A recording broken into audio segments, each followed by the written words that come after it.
it's like I hear her voice say, "Little David," Mm. and I won't drop it. I won't cuss on your podcast, but I would just out loud, just immediately, I just go, "I effing hate little David." Mm. And it was enough to like, I just kind of stopped. I was like, "What was that?" I just like Wow. Yeah. talking to myself in response to this voice I'm hearing. So I'm either like schizophrenic or I'm like, "What's happening?" There's something there. So Yeah. I went inside and I was the only one at the house and I just sat at our dining table and I just was like, "Okay, God, what do you want me to know about Mm. this?" And Mm. then I go, and I just repeated it like, "I effing hate little David." What is up, my friends? Welcome to Fatherhood Field Notes podcast, where I interview incredible fathers, gaining wisdom from their stories for you and I to grow in our own craft of fatherhood.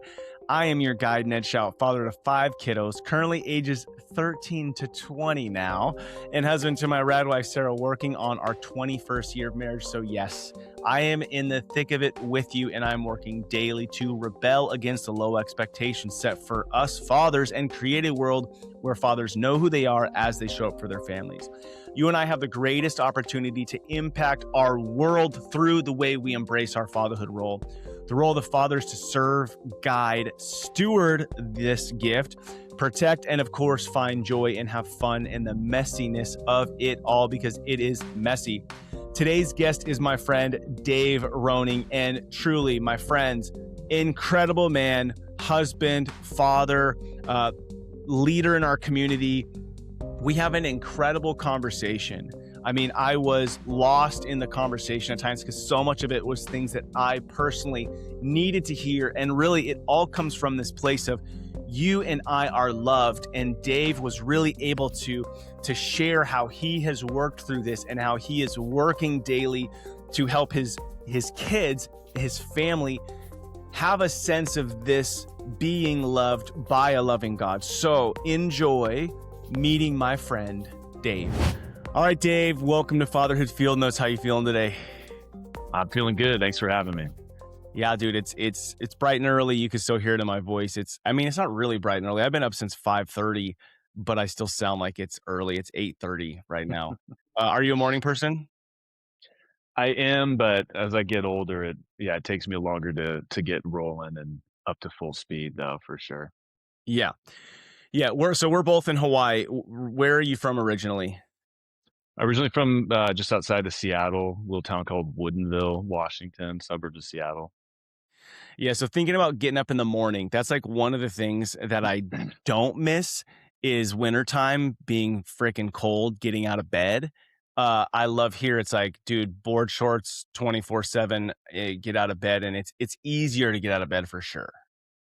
No doubt. Yeah, the daylight savings winter dark stuff, I don't miss that at all. No, not a fan, but I will say the time just changed, and it most of my clients are all in California, so it does suck working on California time with a 3-hour difference at the moment. Do you do a lot of Yeah, business in absolutely. California or Pacific Standard Time? I work with a lot of clients on the West Coast, yeah. So there's a lot of earlier morning stuff, which, get it out of the way early, which is kind of nice. So, but Yeah, yeah, yeah, 2 o'clock, the day's over, for yeah. work.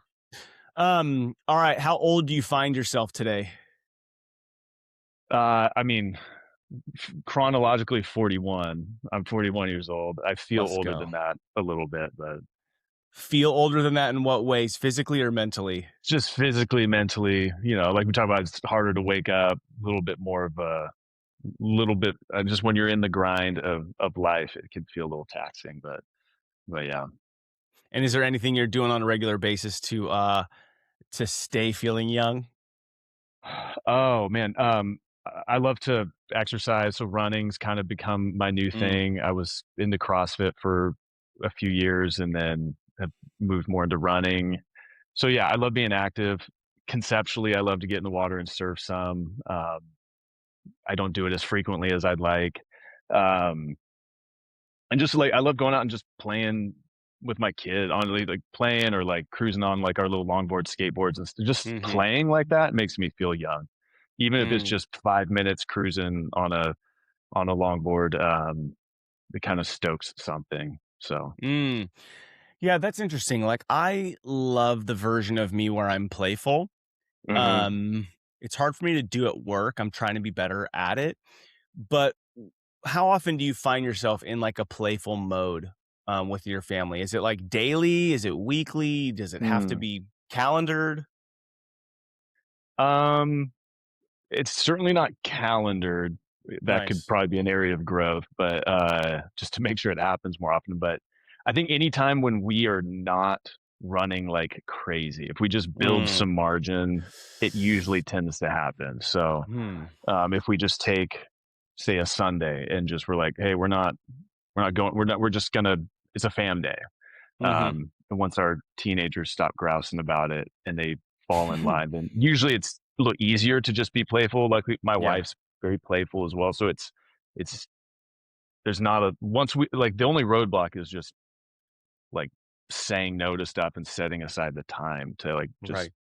have margin, and then it tends to happen more, I guess. But It's hard to create margin because you're like, okay, well, we're going to intentionally set this time, but you're right. The playfulness usually happens when there's just open space. So as fathers, can we create more open space for things to happen? And that's why I think like Mhm, family dinners can be important.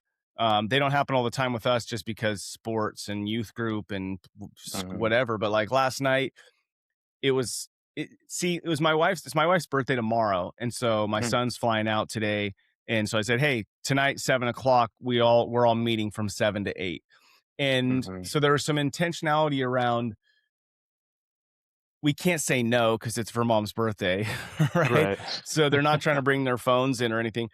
And then it was just a silly dinner, dude. We sat around Yeah. and ate pizza. And that was the other key too, is I went and got food. So my wife didn't make anything. You know what I mean? Mhm, So I think mhm. that that can be helpful, at least for the mom to find herself in playfulness. And because typically in our home, I'm not a cook, she is.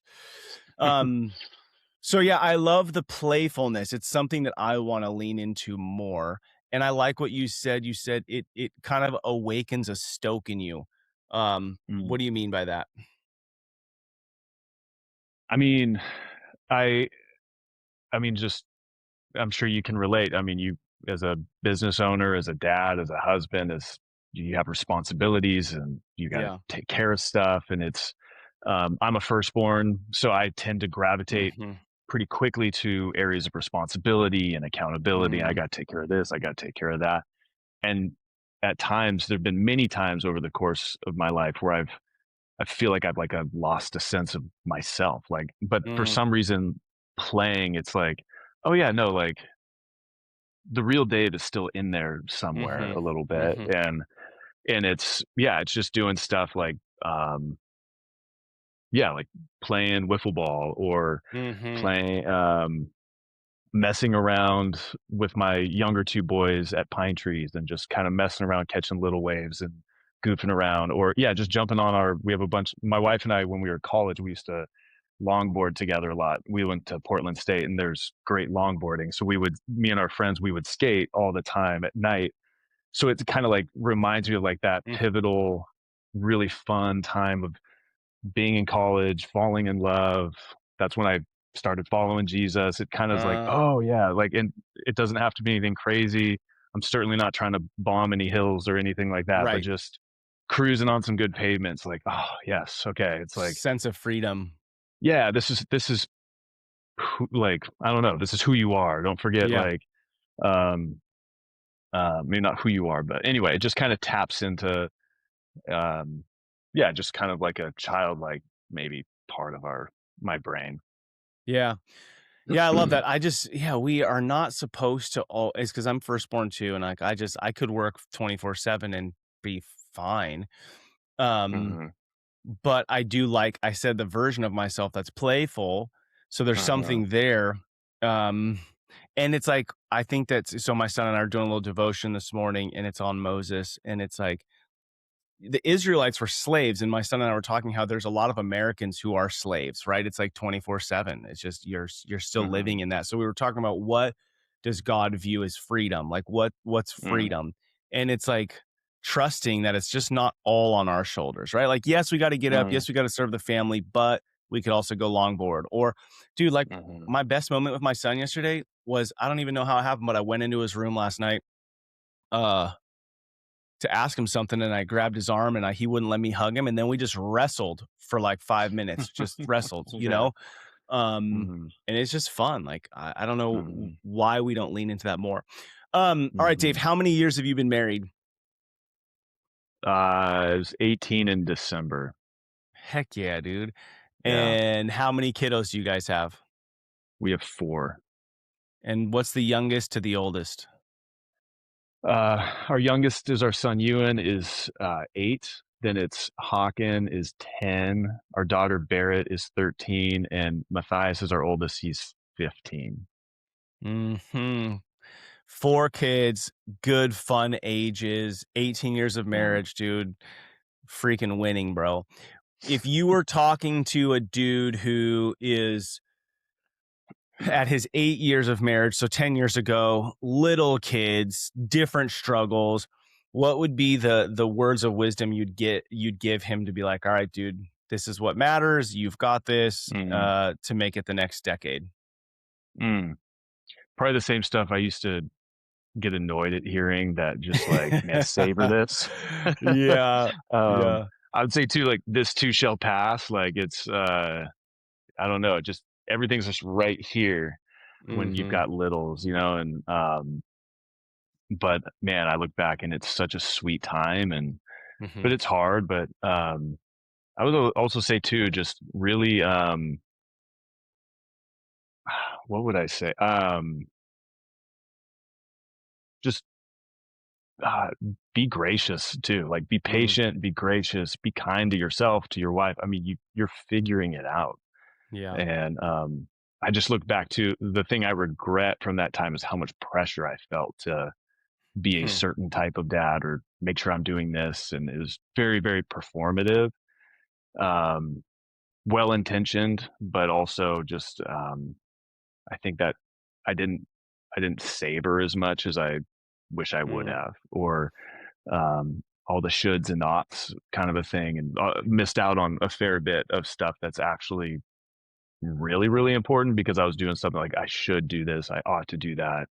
Um, whether it's work or ministry stuff that we used to do or whatever like that. I don't know. yeah. Dude, so as you're sharing this, my youngest is 13, my oldest is 20. So like I'm like Uh-huh. kind of in this just a next season. And as you're Uh-huh. sharing it, I'm like, okay, how much of what you're saying right now to the whatever 28-year-old versions of you and I, um, do we need to hear right now? So like what you just shared, like how much of that do you need to actually live by now? And same with me. How much of that do I need to start Yeah. doing now with my 16-year-olds? um, and like Yeah. let go of some stuff and just Hmm. enjoy this season. Yeah. Pretty much everything I said to 10 years ago, David, is I'm still like trying to learn those Yeah. same lessons to slow down and Yeah. not get wrapped around the axle about things that just are trivial or short term or Hmm. just not essential. Or things that are urgent but they're not important or Yeah. um yeah, yeah, because I know in What's 10 years I'll be like, man, I mean, yeah, I think in dude. 3 years we'll be launching, hopefully we'll be launching our oldest, and then like that's a crazy thought to be like, Hmm. man. So yeah, just So slow he's down. 14 right now. So you said 14 or 15? He's 15. Yeah, Okay. he's a All right. So freshman this year. okay, cool. So Brody's 16. Brody's a junior. I'm homeschooling Brody right now. Which may last, may not. I mean, we're doing it for his junior year, but now he's talking about maybe going to Kona so that he could walk with his twin sister. Mm, Regardless, about a year ago, so when Brody turned right when he's turning 16, like I had this overwhelming feeling of this kid is gonna have to love, lead, and serve a family and like mm, in the kingdom of God. Am I doing what I can to prepare him? mm, And so we've been leaning more into that. But as you think about Matthias and launching him, uh-huh, what's maybe like a fear, or what's maybe a fear that's even if it's not realistic, right, but like a fear, and mhm, then And then what's something that you're like, okay, I'm going to, or I want to, or I desire to teach him kind of like these things before he moves out. And while you think of that for 30 seconds, Mhm, one thing I've been realizing through this process is one of my primary things with Brody is it actually doesn't end at 18. Um, mhm, my most important role for Brody may actually be his 20s. And so like, am mhm, I cultivating enough trust with mhm, him now that he'll look to me as a guide or a resource or a friend as he's starting those things, you know? mhm, I mean, I just had this conversation with Sarah. I just read this incredible book called Leaving a Legacy, which is like about 1,000-year mhm, families, which is like super gnarly to think about. mhm, Um, and so I've been talking about it more with Brody and with Sarah and with the family. mhm. So, all right, what's maybe a fear, and then what's something that you want to like really impart to him? Probably, man, lots of fears, I guess, but, Mm, the first one that came to mind was that he would leave our home without any sense of, like, who he is, um, and he dude, would go so out good. into the world just trying on different, um, Hmm, different kind of ideas for who he is, I guess, hmm. and he wouldn't have a sense of, yeah, being rooted in any sense of his identity, or at least not that he would have this, like, unwavering rock solid. I don't have any, um, grand illusion, but just at least that he's pointed in the right direction, like, "Hey, it's this is the path towards discovering that identity," and that he would leave without any sense of that. So you want him to leave secure in his identity. Yeah, at least if not fully secure, at least on a path or knowing kind of at least on the journey toward becoming more secure in his identity, if Do that you makes feel sense. like you stumbled into manhood? Like, when Yes do you and feel like no. you started feeling like a man? Um, truly, man, probably late 20s ish, I would Okay. say. Um, that's it. I mean, my dad, I come from a great legacy of men. I'm super Mm, blessed for that. So it's not in the sense that, like, I think it was always like I always was afraid I didn't have what it took, kind of a thing. hmm. Um, that Because you were wanting to live up to, like, your dad and your grandfather and, like, these men, you wanted to live up to that? I'm almost wondering this question of, like, do I have what it takes? I think all Mhm, men have that question inside them, and I mhm, wonder. Sometimes I think because our culture is kind of a culture of babies, we like look at that as a negative that I'm asking that question, but I wonder if that's more of a God-given question, not to question ourselves, but to give us the opportunity to be like, to prove to ourselves in a way like, well, I had babies, I fed the family, I took care of my wife. And so like you get to this like late 20s, early 30s, and you're like, I do have what it takes. Like the mhm, bills are paid, the kids are fed, like I have what it takes. So I wonder if we moved away from this like a sad, stumbling conversation into fatherhood or manhood and realized that that question is a good question because it gives us the mhm, opportunity to like see for ourselves that I can do this. I don't know. What do you think? mhm. Yeah, I think there's something to, like, I remember a phrase my dad used to use, like, "You rise to your level of commitment," and kinda like Okay. part Yeah. of being part of the journey into manhood is I think maybe part of that question, there's a lie in the question that you're deficient, Mm, you are lacking, there's right. something fundamentally flawed and wrong about you, therefore you're different than all these other men that you see. What is wrong with you? You'll never be like fill in the blank. Um, Mm-hmm. and whereas, like, maybe more of a truer to maybe to what you're saying is like the Lord saying, like, no, I know you don't have what it takes. It's not about being competent, or it's not about being able to do all things all the time. Like, that's a lie. That's a myth. And that's never going to happen. Mm-hmm. Um, it's about it's about being when you are in those situations where you're afraid you don't have what it takes, it's about obedience, it's about saying yes, it's about being humble and just and like not quitting and grit, and just Yeah. working through it. And in the process, you become like, Mm-hmm. you kind of grow into that, just like in any other, you learn from your failure, just like, we were talking about sports earlier, just like sports. It's a, like you learn, it's like I was telling her earlier off before we started that my son is doing baseball for the first time, my 10-year-old, and he's a great athlete, but he has no idea what he's doing. So he's in these situations and he's learning all these things, and you can see him get all overwhelmed. But every single time, like, he certainly has what it takes to be out on the field. Is he a polished, experienced ball player? Like, no, but he's in the process of becoming, and Yeah. maybe Okay. that's what it's about. Okay. So answer me this question. So before we recorded, you were talking about him. He's playing second base, and he didn't know, like, he had to be the cutoff. And Uh-huh. so maybe explain just real easy that scenario, and then what came up in you? Like, what's your response to that situation? Because you Mm, can't run out on the field, right? You're watching no. from the sidelines. Oh And man. I guess the question to relate this to is, we want God to run out on our field all the time. Like, God, why am I feeling this way? Why aren't you running out on the field? But you're not going to do that for your son because you know it's crippling to his Hmm. growth. So maybe relate, Uh-huh. yeah, like let's relate that to why God might let us struggle a little bit. Mm. Um, so explain the baseball, Yeah, like what yeah. happened. And Okay, like yeah. what So came like, up in you? Yeah. yeah, so like I'm one of his assistant coaches, and we were in a practice, and he's playing second base, and the ball's hit to right field, and he's supposed to be the cutoff man for the third, the second, and he's just standing there, just watching it, um, and having fun, and then everybody's yelling like, "Hogan, you're the cut," screaming at him, and he's just like freaking out. And Mm, as his dad, I was just like, "Oh no!" Like I was.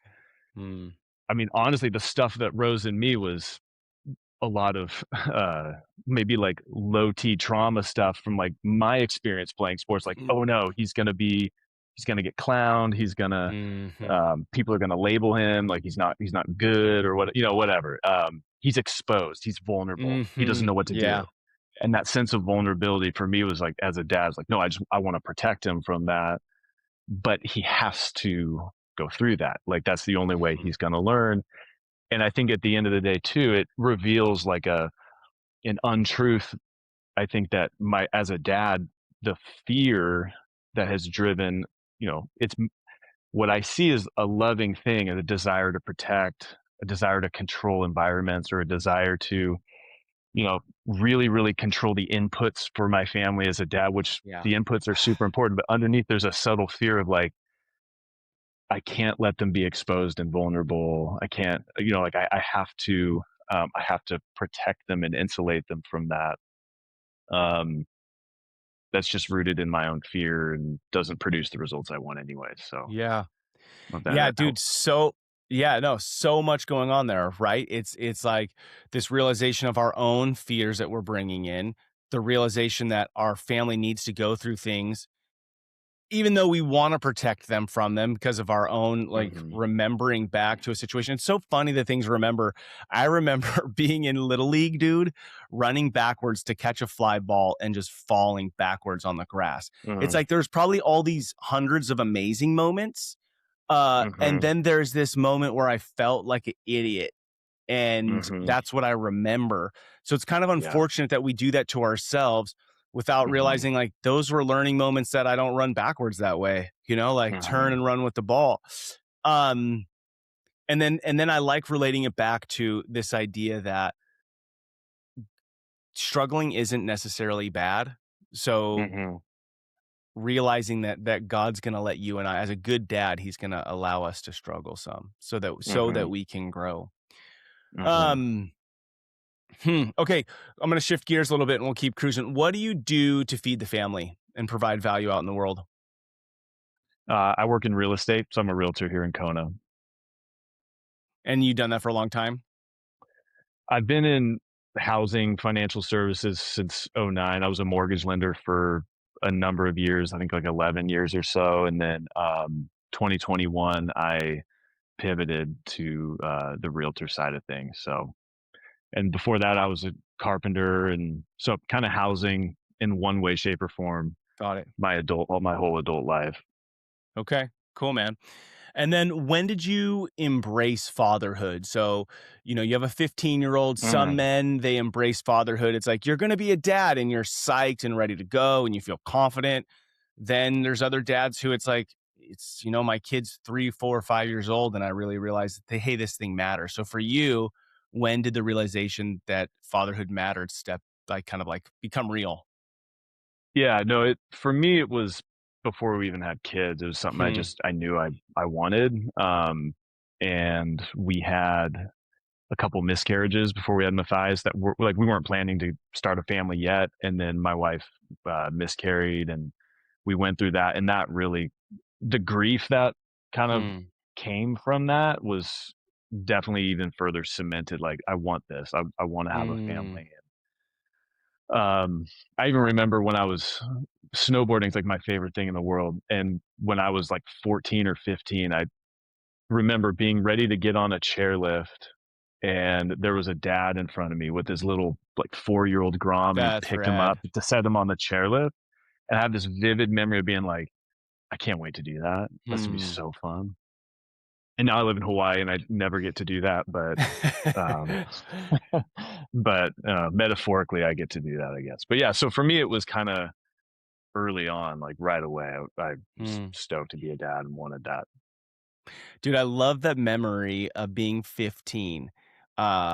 I think that's important for men to hear, especially dads. Like if you have a son, like a son, to not just be talking to your daughters about motherhood and like how awesome it is to be a mom, but a 15-year-old can love babies and love kids and stuff. I think sometimes because our culture, I don't know if it's because we're so sexualized with like there's just weird stuff that happens all the time. Mhm. We make it like a 15-year-old couldn't hold a baby or play with a little kid or something. I don't know. I don't know, but I do think dads, we have opportunities to um r- I guess show our sons that that's great. And then when they bring up those things, like that's not the feminine side of them, dude. That's like a fatherly side of them, a masculine Mm. side. Yeah, dude, that's super cool. And going to snowboarding, I just miss it so much. Yeah, It's probably my favorite thing. I kind of realize like I love the ocean, but I think I might be more of a mountain guy. Um, I miss the snow a lot. for Um, sure. yeah. What do you think the role of the father is? So, like, if you were asked by somebody, you had 60 seconds on an elevator to a new dad, and he's like, "Yo, I'm a new dad. What's the role of the dad?" What would you tell him?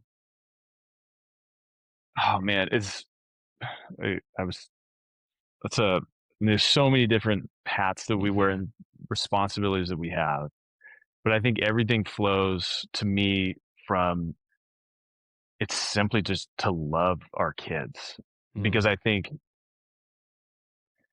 where the Lord has me in my personal like faith journey and relationship with him is going back to like everything flows from like identity flows from belovedness. Hmm. Um and Hmm. the degree for me and I don't have this such I'm not I'm not trying to I'm figuring this out. I don't practically have any sense of mastery around this at all. But what I am coming to learn is um I don't know. It starts with belovedness and everything, like in terms of my identity, which then informs like who I am to be in this world and what I am Hmm. to kind of put my hands to and the part of the body I'm supposed to be. And Hmm. everything that I do flows from that sense of like, do I understand that first and foremost, I am beloved What do you by mean by God. So beloved? So, like, instead of saying I am loved, you're saying I am beloved. What for you? What's the difference there? um, I don't know. Maybe just belovedness sounds more Christian or something. I don't. But it's just like I am the one who is love. I am the one who Ooh. is I'm the one who is love. I am the one who is the recipient of love. I Hmm. am not the initiator. I am the one who is like God is. if God is love, which I believe he is, and is the source of love, then my relationship with him first and foremost is like foundational to that relationship is that like I am loved by God.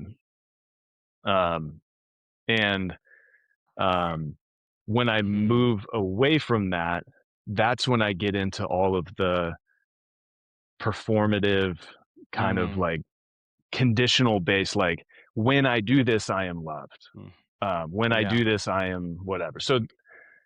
So as a dad, I feel like my first and foremost fun is to have a relationship with my kids where they know like I am loved as is, no conditions, no, um, yeah, and um, so the equipping that is done, the teaching that is done, the discipline that is done, the I don't know provision, all those things to me are that flow out of like those are important and I have to Mhm. do them.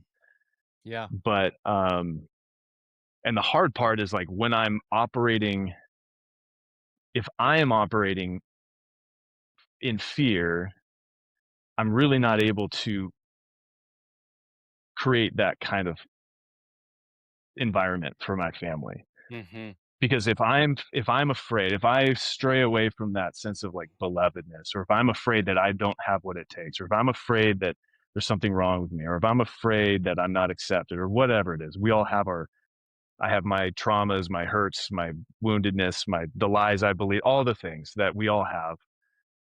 It's like then I go into like I try and manage those myself and I try and take care of those myself. And I'm driven like I have to perform. That's how I like I'm an achiever. I'm a 3 on the Yeah. Enneagram, all that stuff. So like that's how I figured out how to for a lot of my life just try to manage my life and keep that fear at bay and like earn love, earn acceptance, earn approval, earn everything. Hmm. And I've seen how that when I'm operating in fear, I do that to my kids. Like I pass that on. So Mhm. I'm instructing them and I'm equipping them, but I'm equipping them so that they'll never be in a situation where, like, so that they'll be competent, so that they'll be able to Mhm. perform, so that they'll be able to, um, appear like high functioning people that are successful in the world and all that stuff, which I don't know if that makes sense, but Uh, y- um, so I'll tell you, one, I really needed to hear that. Two, I was captivated and caught up in, I don't know, say that was 4 minutes. And I'm like, yo, we were on an elevator. If I would have asked you that question and we were on an elevator, I could just imagine that the door was just open forever and like I just lost track of where I was. So for real, I think that everything you said was super important for us to hear and know. And I know as a man myself, I wrestle with this and I see when I'm operating in fear and I'm passing that performance off to my kids, which uh, sucks because that's not what I uh, want to do. I want to show up feeling loved. Dude, this morning I woke up, I was in the kitchen, I was tired making my coffee. And I was like, okay, hear me out. It wasn't because my wife was still in bed. It wasn't it must be nice for her to be in bed, but it was like I have a full schedule of like what I mhm, know. And like she's gonna wake up and do whatever kind of feels right for the home today. And it wasn't jealousy, it wasn't anything. It almost, if anything, was arrogant and a little cocky. mm, And and then God smacked me in the face and he's like, yo, because I was thinking how I get to provide for the family, right? And that was like a performance based scenario. And he's like, "Yo, that's actually not true. Like the way she's relying on you, you're relying on me. Like that's what mm, needs to happen." Right? Is like, "Yo, you're uh-huh, loved. You can show up in this day with freedom. Like, yes, you have responsibilities. Yes, you have things. But if you show up from a place of belovedness that you are loved, then your ability to operate in freedom today it's a far different day than if it's just performance. It's all on me. You know, that makes me uh-huh, God kind of. So I also love you use the word beloved, and then you went on this kind of rant of it, and I wrote several things down, and the main one I heard is like you're the receiver of it. So like I am mm, loved, and I'm the receiver of love, meaning there's nothing I got to do to earn this, you know.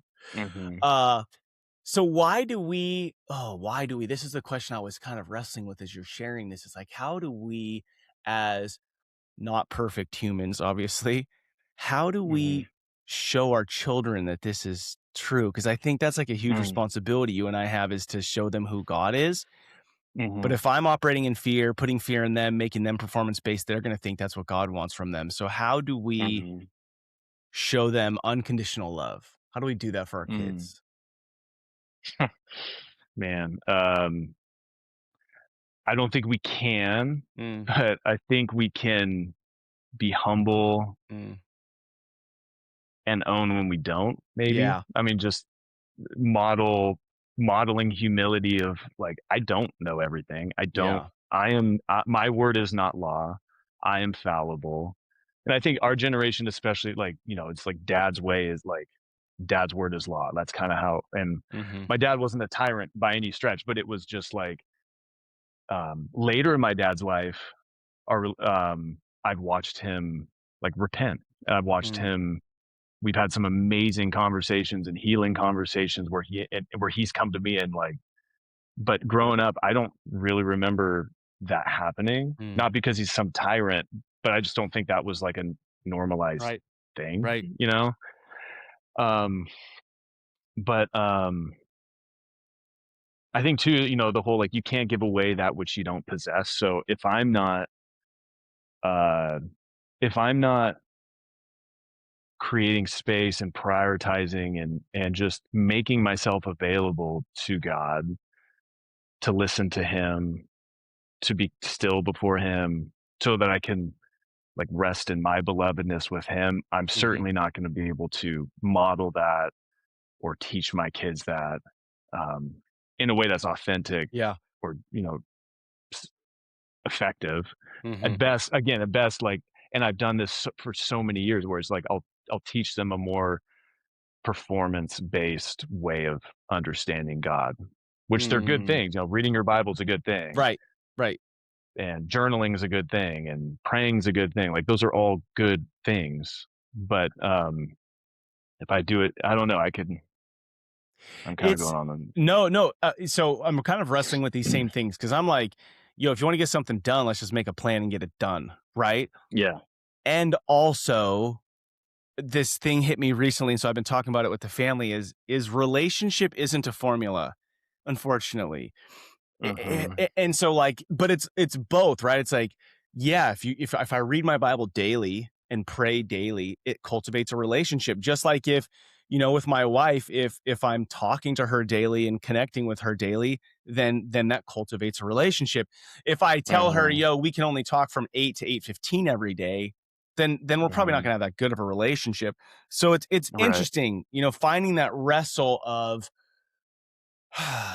discipline and freedom. But I Hmm. think going back to what you said, it's like we have to model it and be humble about it. We don't have to be God or act like God, but if we're connecting with him and then apologizing to our kids when we screw up regularly, I think that's a great start to it. Hmm. And probably more of what it's all about anyways. Um, Yeah. yeah, man, Well, and to it's that point, yeah. I think one thought I've had recently is when I was young, I thought that my platform, or not platform, but the impact that I would have for my Oh, family and my community would flow from like my competency and my like success, essentially. yeah, that's good. Um, and I'm finding it's actually the times where like the Lord will actually let me see like, hey, this was impactful.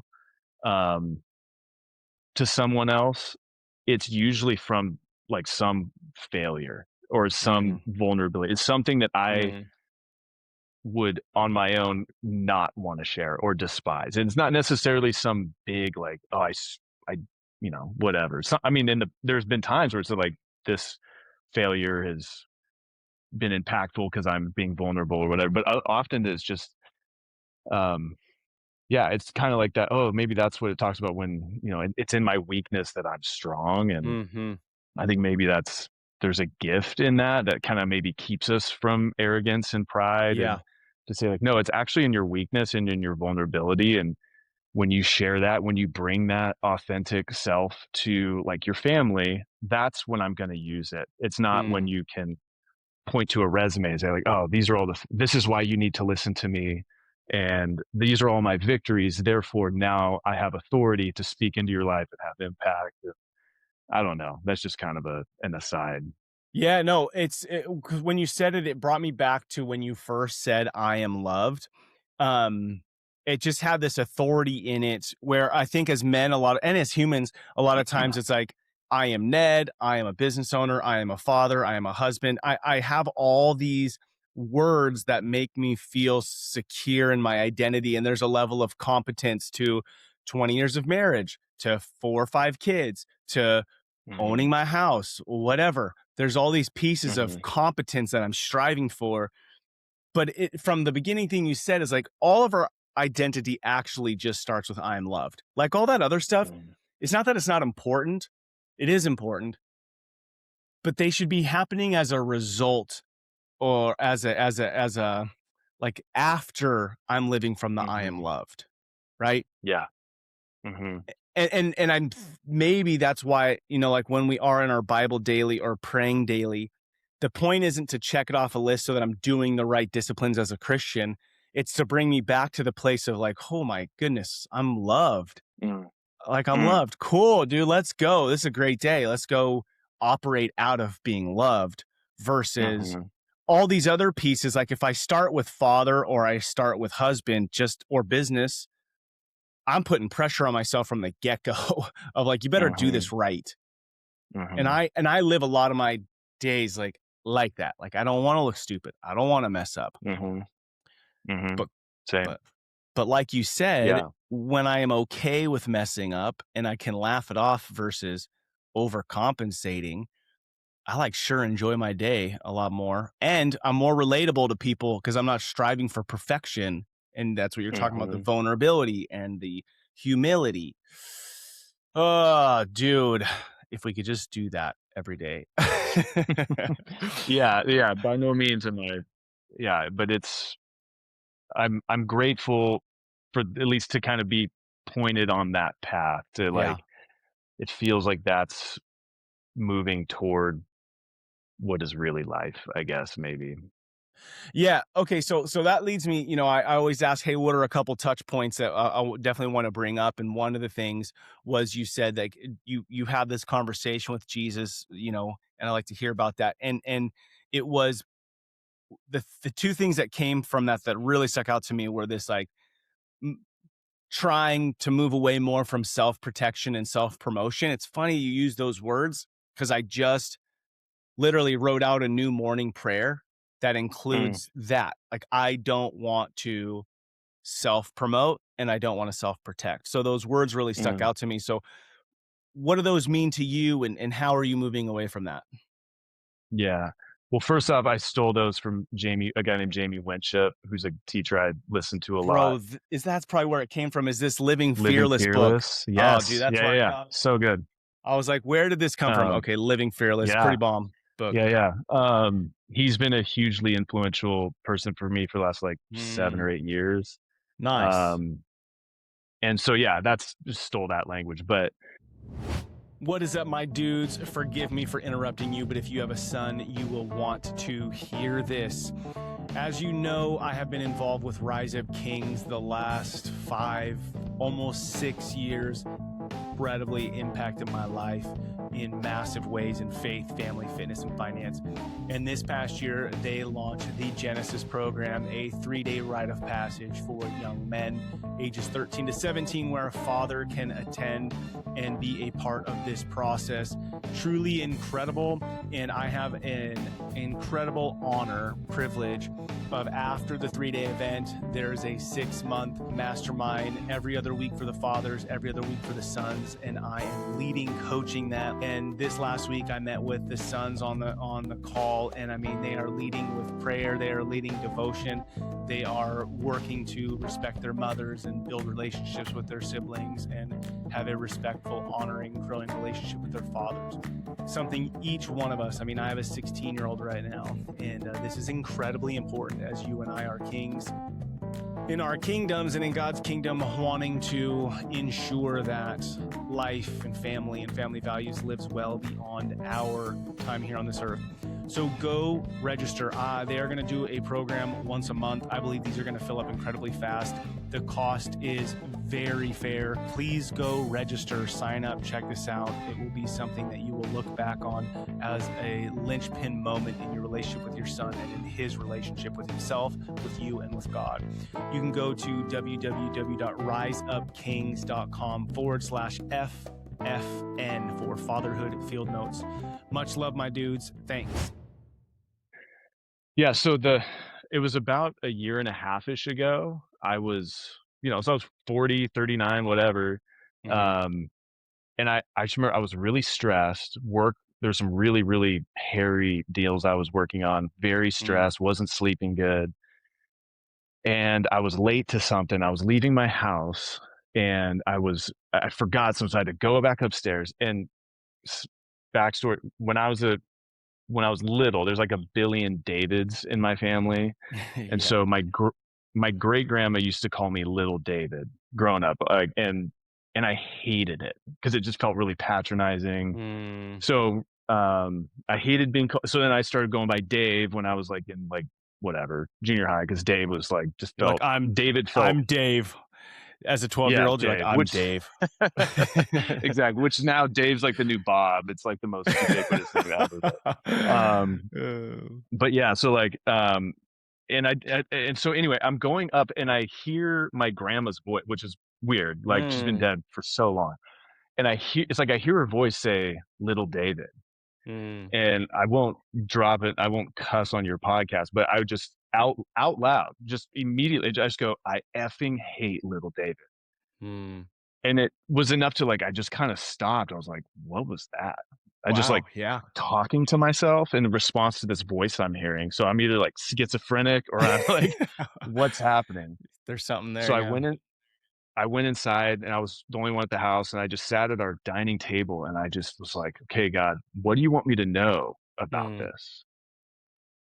And then I go, and I just repeated it like, I effing hate Little David. And just sobbing, just tears, I mean, I haven't cried like that. I don't know, just weeping. And it's like in that moment, I was like, and then I was like, what do you want me to know about Little David? Why did that come into my head? And when I do, like, I'll do like imaginative prayer kind of stuff. And when I do that, there's this hike that Jamie and I used to do, and there's this vista. It's in the North Cascades in Washington State, and that's where I hang out with Jesus and we talk and all that. And what I heard just right when I said that, I just was like, I heard or sensed, um, who do you think I'm hanging out with when you're in the enchantments with me? It's Little David.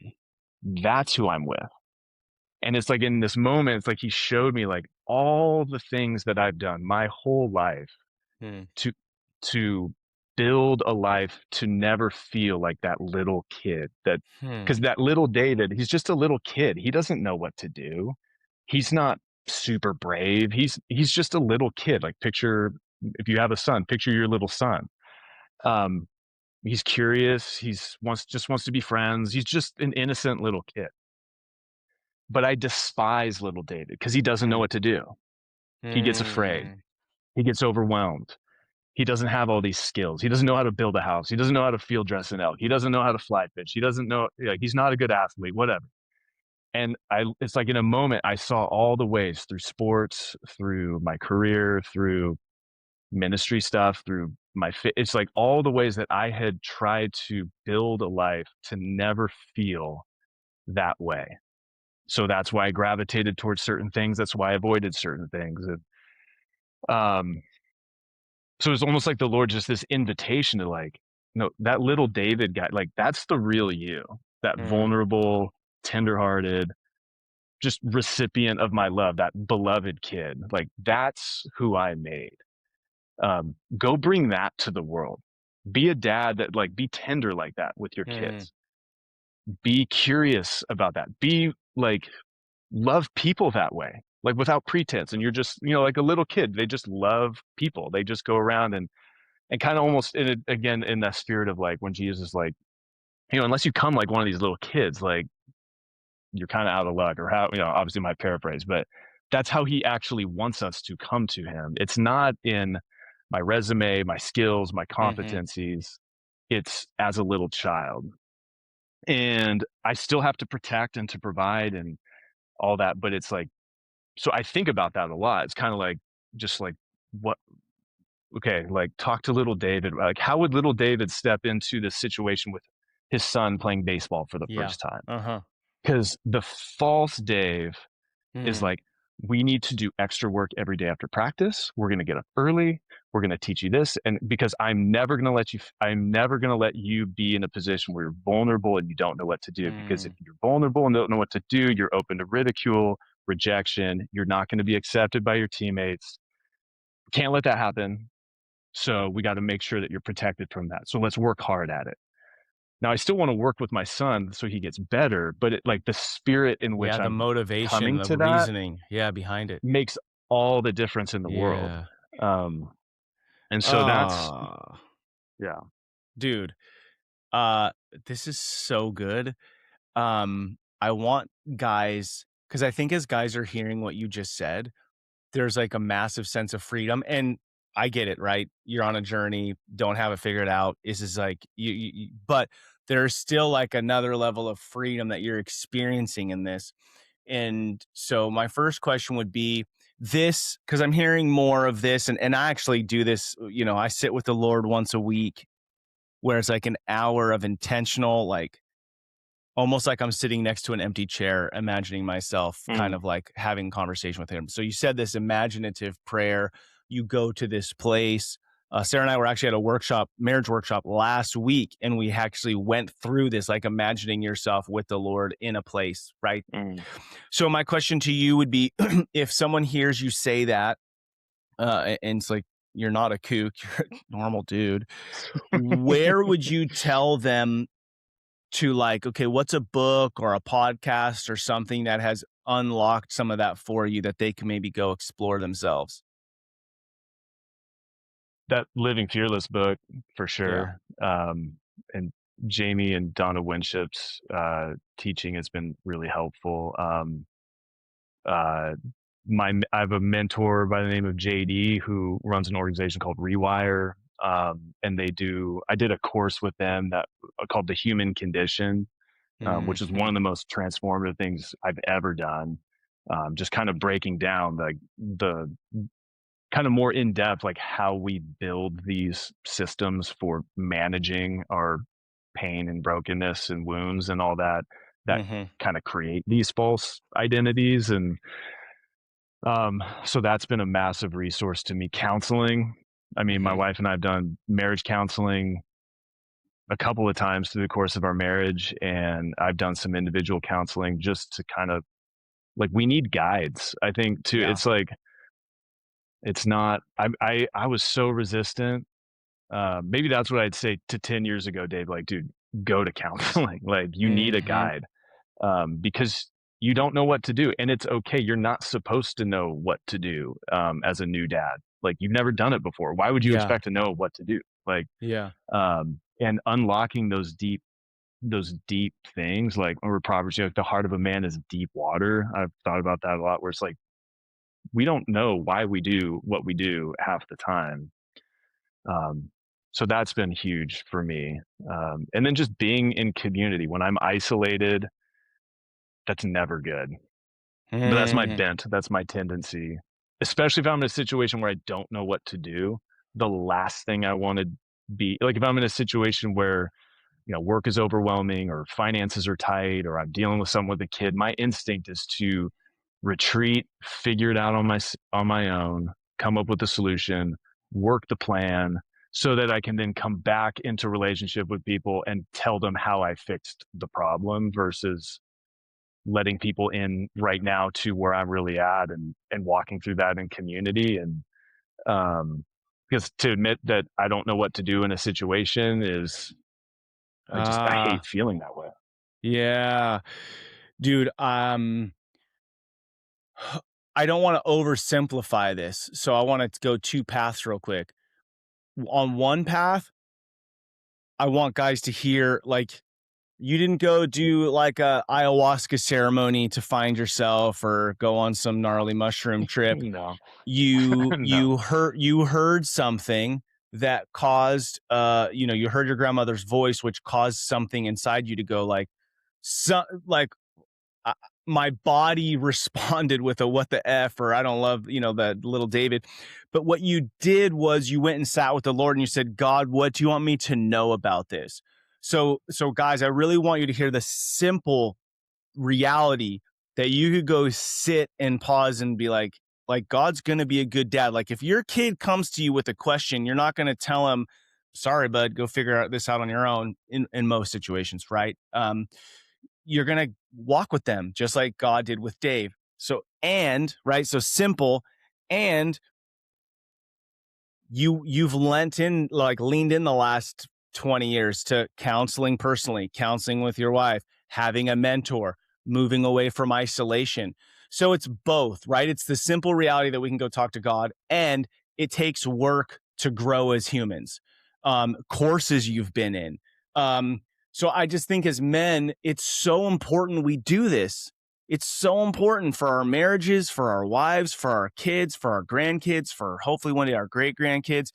Like the work you've done, and dude, it's super clear, like talking to you. You've done a ton of work that's been really meaningful and is making you the husband, father, man you are. And I get it, right? The more we do the work, the more we realize how much work we need to do. So we're not showing Mhm, up in this place of like, check it out, I figured it out. Um, mhm.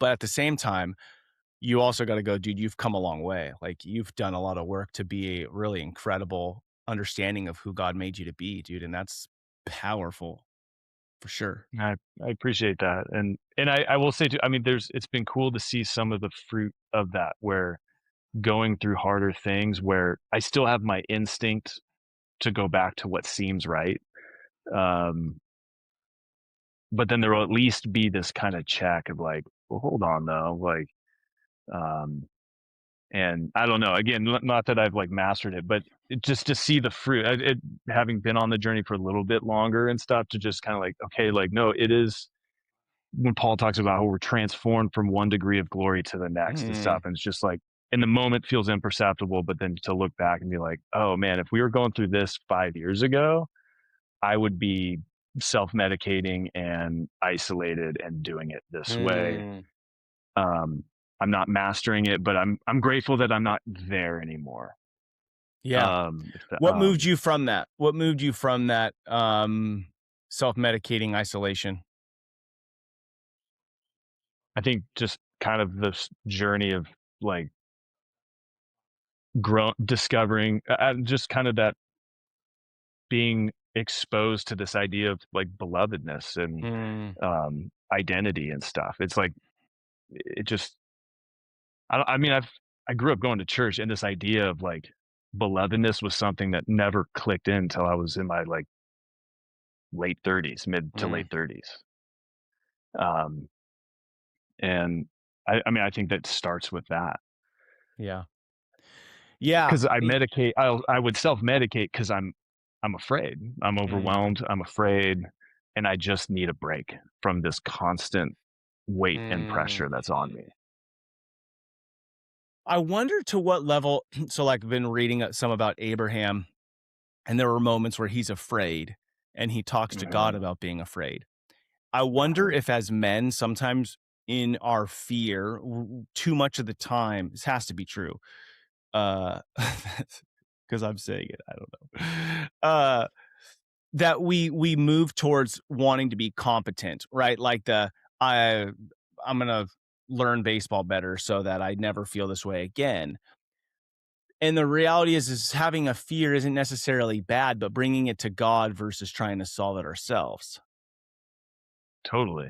Yeah. I think again, to go back to like that Jamie Winship book, one thing he that was so hugely transformative to me was his teaching around confession and repentance, and confession being telling God the telling him the truth, Ah, not just what yes. I have done, but being fully honest and Ooh, telling the truth to God.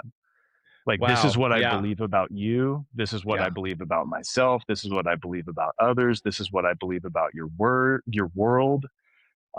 This is what I believe about my story. This is what I believe about who I am, all those things. And just telling him that and just having a relationship with him that is rooted in telling him the truth. And then he says, then that repentance is then um, begins with, now tell me what you want me to know. Hmm. Now tell me the truth. This is what I think about you. Now tell me the truth. Hmm. Or this is what I think about myself. Tell me the truth. Or this is what I think about my wife. Now please tell me the truth. That's a good What do one. you want me to know about her? Hmm. And then when he tells me the truth, I can, if I choose to, if I choose to accept that truth and walk in that truth, um, then I then am going in a different Hmm. direction or whatever. And so that's been hugely just that, like, what do you want me to know? And in a way that is like where I'm just like, if you're real, and if your word is true, like if your word actually is living and active and it's sharper than any double-edged sword. Um, and I've heard that the word for word is like the spoken word. Like, if that is true, then speak to me. Like, not tell me the future, tell me, but like, what do you want me to know? If your word is living and active, then tell me the truth. Hmm. Tell me what you want me to know. And um, yeah, I don't. I mean that. I don't mean to sound brash about it. Like, I don't. I mean, at times that's how I talk to him, but um, But I think he's I okay with found him that. to be faithful. Yeah, Yeah. and I think he is. Yeah. And at times, and it's usually something just simple but very profoundly true. And um, that's been a huge, huge. I don't know, Hmm. thing that in my life for It's sure. good. It's so good. Hey, before we wrap up with a kind of a final question, I did want to have you share the story, if you don't mind, of you walking with your oldest son through a hard situation he had. Because I think it's important Yeah. for us dads. I mean, even like you're talking as a son going to God, your son Mhm. came to you, or you were abreast to a situation where then you could step in and support him. So break that down for us, and then I'll ask you my last question. Sure, yeah. So my son loves to surf, and like 4-ish years ago, 3 or 4 years ago, he had an incident out in the water with a like an older uncle where there was an accident, and we had dropped him off, and he was just surfing, and we came back a while later, and he was just sitting on the rocks, not surfing, and we're like, what happened? And basically he had had this encounter with this guy. There was an accident. My son was in the wrong. And this guy lost it on him, took his Mm, board, smashed his board, cussed him out, threatened him, just terrified him. And at the time he was like 12. yeah. Um, this middle-aged man is just losing this. And so he was terrified, really traumatized, didn't want to surf anymore, which was it's his favorite thing. And so it was, and he was really shook by it. It was also a time for him, a lot of loneliness because some of his friends had moved away, and just there were some circumstances where he kind of lost surfing, and he lost his group of Wow. friends when Yeah. he's like kind of 12, yeah, 12ish, so early middle school. And it was just really hard. He was really lonely, really depressed, and like as a dad, just that it was kind of like one of my worst fears, especially being a transplant to the islands. You want to be respectful. It's like the cultural dynamic, it's the relational dynamic, it's like his physical well being. Like, is he in like his favorite passion? Like, is he even going to be allowed to surf anymore? Like, um, and he had some, there were some people who knew the guy he had the encounter with who had like chased him out of the water and all this stuff. And again, as like a 12-year-old kid, and so it was just all these things like just were Hmm. really, for me as a dad, like really threatening to him, Yeah. or threatening to me as his dad, and that he could lose these things he loves so much, and could be ridiculed and ostracized, and yeah, not accept, kind of labeled in the community, which is a small community. And yeah, so as a dad, just some of my biggest fears for my kids. And um, And how did you yeah, like walk him through that? Matthias is kind of like me in that he tends to just internalize a lot of stuff, so it's a little Hmm. bit harder to draw stuff out of him. But we did some counseling, some Mm, trauma counseling. That was actually incredible. mm, That was huge, and just kind of just being with him, honestly, and just kind of at first, again, kind of my instinct kicked in, was like, no, we're gonna face this, and we're gonna get right. you in the water. We're gonna work our way through this kind of a thing. And I tried that at first, and it just he just kind of kept Mm, pulling back and retreating from it. It felt like, and so then a lot of it was just kind of like trusting, like, okay, God, I'm gonna give this. I'm gonna. I don't want this passion to be taken from him. It hurts my heart seeing how lonely and afraid and sad he is, but I'm just gonna keep showing up and just be with him and just be okay. And just kind of plead with you, like, please, bring him a new group of friends, bring him, like, mm, reawaken his love for surfing, would, like, redeem this somehow. And it was about a year-ish or so. And the Lord totally did. It's just a lot of just time with mm, him, processing with him, letting him just being okay for him to not, I don't know, just accepting it, honestly, was probably the biggest thing for me, and trusting that the Lord's gonna bring him back, and he did. Like, it's been cool to see, like, he's got an amazing crew of friends. Um he loves being in the water. He's better for it. I see how too his heart is changed for it. Like, mm, he has an awareness of how, like, trauma works, and how, mhm, we talk a lot about, like, what kind of, now that he's 15 and he's becoming older, and he's, like, what kind of guy do you want to be out in the lineup if you see, like, mhm, a young Grom who doesn't quite know what they're doing? Are you going to be a jerk like this guy? Or are you going to, are you going to be compassionate? So I see he is more empathetic. He is more, I don't know, just kind of yeah, tender-hearted as a result. yeah. So, Love it, dude. Yeah, it's hard because I'm thinking as you're sharing like several situations my kids have had to go through the last 4 years, and it sucks. It sucks, mhm, and you see the growth that comes from it, and it's like you wouldn't wish it upon them, but you're mm, glad to be able to be a part of it with them. Um, mhm, and I think dads, it's so important not to react, to be open and to be mhm, present with our kids so that we can be the trusted advisors, the trusted guides who get to walk mhm, with them. And then mhm, paying attention, right? Like you said, you could tell he was retreating from you in certain ways, probably emotionally, right? And so you had to come up with other ways to come alongside him and give time for healing to happen. mhm, Um, yeah, man, mhm. it is tough walking with our kids through that stuff. Um, Yeah. All right, my friend, dude, this has been so powerful. Bunch of stuff I personally needed to hear. Uh, Two last questions for you. Um, when you think about legacy, if you're coming towards the end of your life, what would you want to be true about what you're seeing played out in your kids' homes? So, I mean, you could be thinking kids, grandkids, great grandkids. I don't know if us men Mm, think far enough. I think sometimes I at least am like, what am I doing the next 90 days? Um, mm, Versus, 10 years is hard, but like 40 years is really kind of interesting. So if you were to kind of put yourself at, say, 85 years old, what would you want to be true if you were reflecting on your family, what you would see? mm. Uh, Man, yeah, I think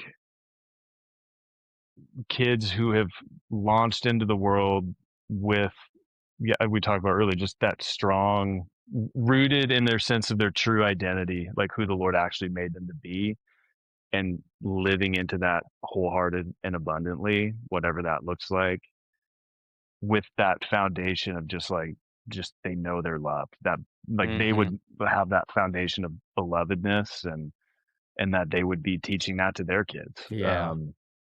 to just go into the world and to be, like, empowered and launched into the world to be who God made them to be, and, um, whatever that looks like. Yeah. Dude, I love that. I love that. All right. I don't know. Last thing, I don't know that enough of us men speak blessing into others' lives. Like you speaking blessing is like speaking life, right? And you've been speaking life Mhm. to us this whole time by sharing your life with us.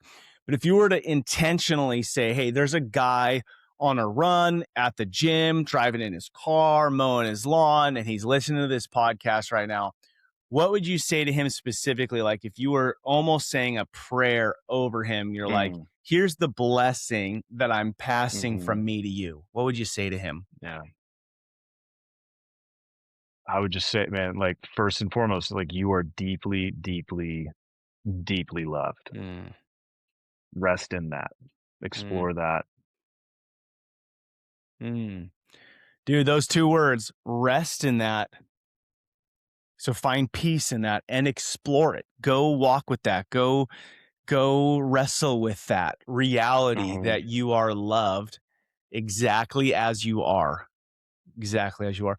mhm. Dave, man, bro, for real, incredible conversation. I love my time with you. In talking with you, I'm like, dude, I wish we were having coffee once a week. But when you got five kids and four kids, and time is interesting. But dude, Yeah. much love to you. Your I just blessing to your marriage, to your relationship with your kids, to your business. Thank you for being here. I really appreciate the time, and I look forward to our paths crossing again in the future. Yeah, likewise. All right, man. Until next time. Sound good. What an incredible conversation. I mean, truly. I wrote so many things down, but this I am loved. I am beloved. I receive this love because I just was created gives such a sense of freedom to go out and just be and allow myself to become without it having to be to self-protect or self-promote, right? Like I want to grow as a husband. I want to grow as a father. I want to grow as a man, as a business leader, but not for the sake of protecting myself from my own fears, but operating out of a place of I am loved. I was created. I'm here with purpose, not to do something, but to be something, to be Ned. So as you reflect on this, my friend, like you are so important. You were made, you were created, and you are loved. And go gracefully stumble through that and let your family see that we don't have to self-promote. We don't have to self-protect. We can be and allow the world around us to see us on our path of becoming, because that's all anybody really wants themselves. So create space for yourself and create space for those in your home. What a gift. What a gift, man. I just loved it. My friends, if you have not yet written a review about the podcast, please write a review on whatever platform you're listening to this on to help spread the word that fatherhood does matter. And please, right now, who is a father that needs some encouragement? Send them a text, send them a link to this episode. Say, dude, you're loved. You're a great dad. And you probably don't hear this enough. I think you'd enjoy this podcast. Spread the love, spread the word. Fatherhood matters. Thank you to all you dads out there listening to Fatherhood Field Notes podcast. What you do matters. Don't be like everybody else. Be yourself. That's who your kids, your spouse, and your community needs. This is your guide, Ned Shout. Together, let's rebel against the view that fatherhood has little impact, and let's create lives engaged in mastering the craft of fatherhood. I look forward to hanging out with you next time.